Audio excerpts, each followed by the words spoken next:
ધોરાજી નગરપાલિકામાં રોજમદાર સફાઈ કામદારોની કાયમી રોજમદાર તરીકે રાખવા આવેદન પાઠવ્યું. સમસ્ત વાલ્મીકી સમાજ ધોરાજી દ્વારા પાઠવ્યું આવેદન. ધોરાજીમાં માત્ર 22 કાયમી સફાઈ કામદાર તેમજ 2 ફિક્સ રોજમદાર કામદાર છે. માસિક રોજમદાર સફાઈ કામદાર માત્ર 92 છે, જે ધોરાજીની વસ્તી મુજબ ઓછા છે. ધોરાજી નગરજનોમાં ગંદકીને લઈને ખૂબ જ હાલાકી પડી રહી છે. ધોરાજી નગરપાલિકામાં સફાઈ કામદારોને રોટેશન મુજબ 116નું સેટઅપ છે, તેની જગ્યાએ 250 સફાઈ કામદારોનું સેટઅપ કરવામાં આવે તેવી માંગ.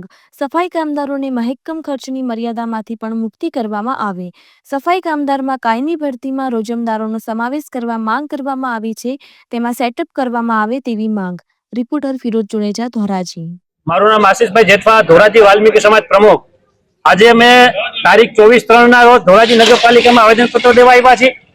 આવેદનપત્ર દેવાનો મુખ્ય હેતુ અમારો એ છે કે આજે ધોરાજીની વસ્તી અને વિસ્તારને ધ્યાન રાખતા ધોરાજીમાં સફાઈ કામદારોની ખૂબ જ ઓછી સંખ્યામાં છે, જેના લીધે ધોરાજીમાં ગંદકીના સામ્રાજ્ય જામી ગયા છે. જેથી કરીને અમારી માંગણી એ છે કે જે 116નું સેટઅપ છે ધોરાજી નગરપાલિકામાં સફાઈ કામદારનું, તેની જગ્યાએ 250નું સેટઅપ કરવામાં આવે અને રોજમદાર સફાઈ કામદારોની ભરતી કરવામાં આવે. એ આજે અમે નગરપાલિકાને આવેદનપત્ર દેવા આવ્યા છીએ.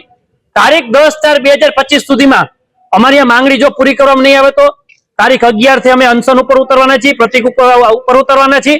તેમજ અમારી માંગણી છે કે અમારે વાલ્મીકી સમાજનું સ્મશાન જે આવેલું છે, એ સ્મશાનમાં અત્યારે આવારા તત્વોનો અડ્ડો જામી ગયો છે.